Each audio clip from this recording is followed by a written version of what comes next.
This Adam Levine tank top is completely unironic.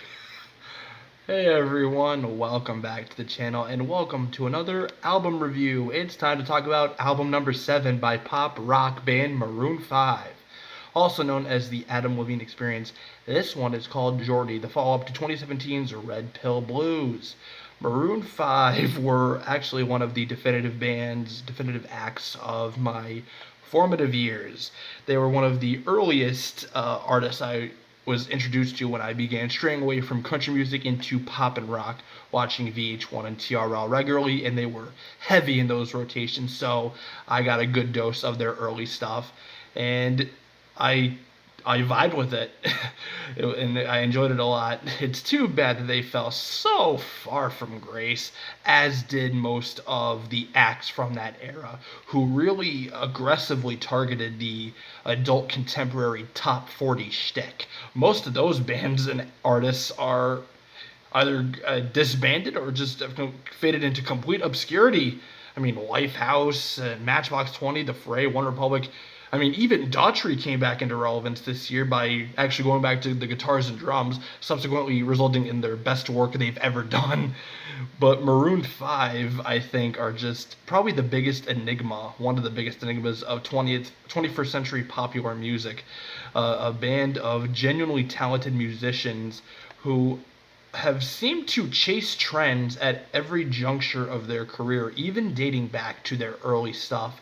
And as much as I enjoyed their early stuff, 2007's It Won't Be Soon Before Long was one of the first albums I ever owned, and it's still one of my favorite albums of all time. That album and their debut, Songs About Jane, I feel like, despite the enjoyable neo soul and bluesy funk inspired stylings of those two albums, I feel like the fact that they were released on Jive Records, I feel like they were trying to nail the same niche that a lot of the pop and pop rock acts of the late 90s and early 2000s really tried to nail down on. When you consider the fact that Jive Records was home to artists like Britney Spears and the Backstreet Boys, and some of those artists would even incorporate live drums and guitars and stuff like that into their music. Um, Maroon 5 had a lot more talent and a lot more creative vision in that regard, but they fucking squandered it. And then as we get into the early 2010s, the genuine pop masterpiece Moves Like Jagger falls into their laps, reignites their waning fame, and reestablishes them as one of the definitive pop acts of that decade. But they quickly fell out of favor once again. Their last album was just a collection of tired, dated, standard grocery store pop garbage.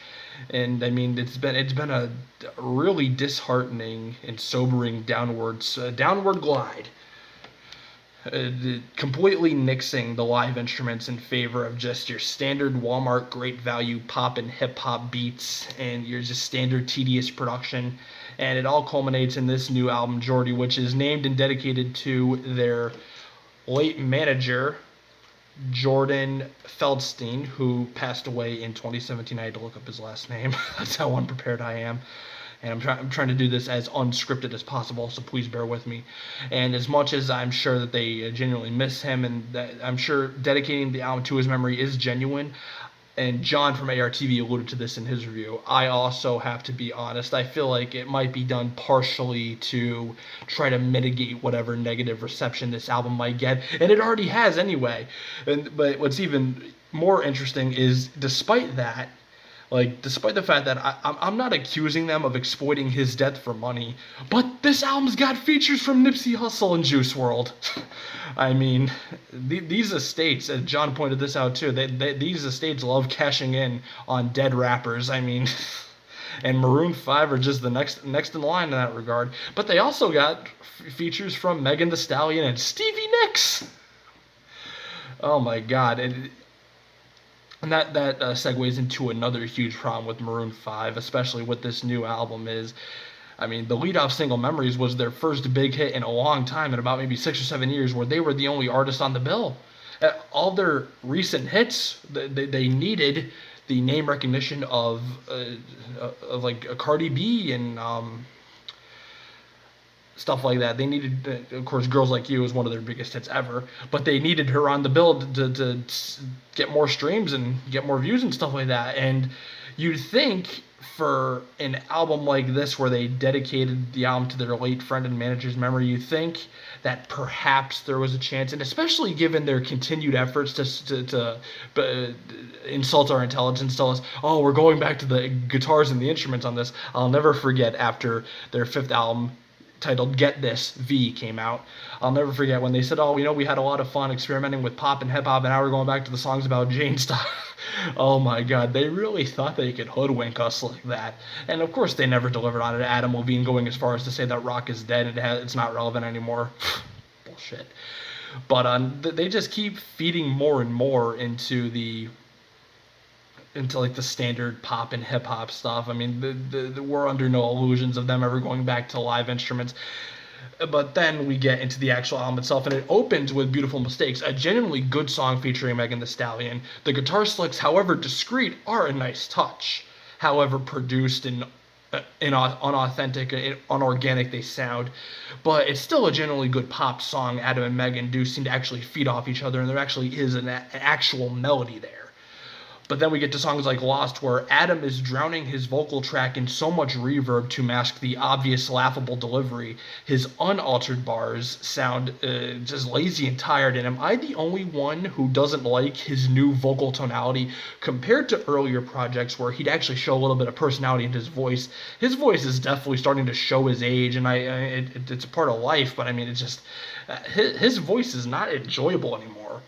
And then Echo features the prominent use of, get this, echo! Adam once again trying to reach for that falsetto a little too often, as he's often prone to doing, knowing that all that reverb and arbitrary production is right there to bail him out.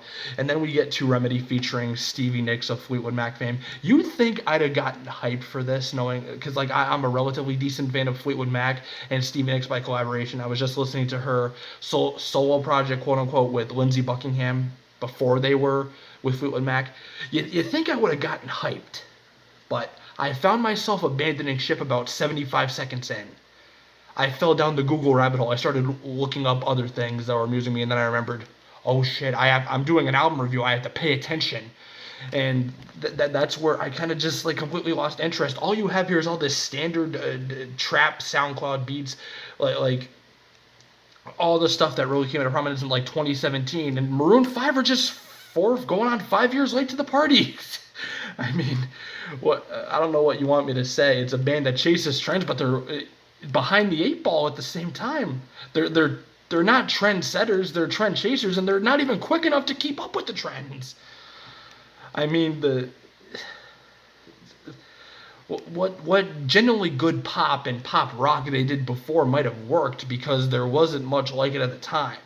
But in a growing sea of content out there, like they're more than just the legacy act. I mean, it's like they're a band. They're not trying to feed into the legacy act, but they inadvertently end up doing so anyway. And I'm surprised Adam Levine hasn't gone solo. There's even actually an Adam Levine solo song on the deluxe edition of this. That's where Maroon 5 is not even credited. It's just Adam Levine and Jason Derulo. And the only reason they brought on Jason Derulo was because it's not as bad a look as having Chris Brown. At least in my opinion.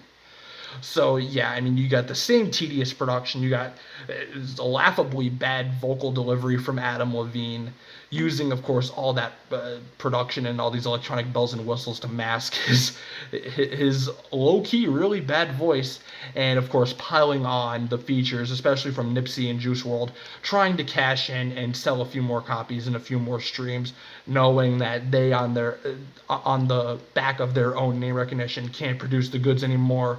Jordi by Maroon 5 gets a 1 out of 5 from me. I'm not having it. I couldn't even get to talk about the rest of the songs because you know what to expect. I don't even need to actually elucidate what the rest of the album, what's going on with the rest of the album, because it's a fucking Maroon 5 record. It's just the same tired Walmart core, $11.88 core. You'll see it at Walmart in their dwindling music selection, by the way, for $11.88. And 5-10 years time, these songs will dominate every Walmart, Target, and Price Chopper in the Northeast. At least that's where I am. So that's gonna do it for me. Hope you guys enjoyed. If you did, smack the like button, leave a comment, subscribe, hit the bell, and we'll see you soon.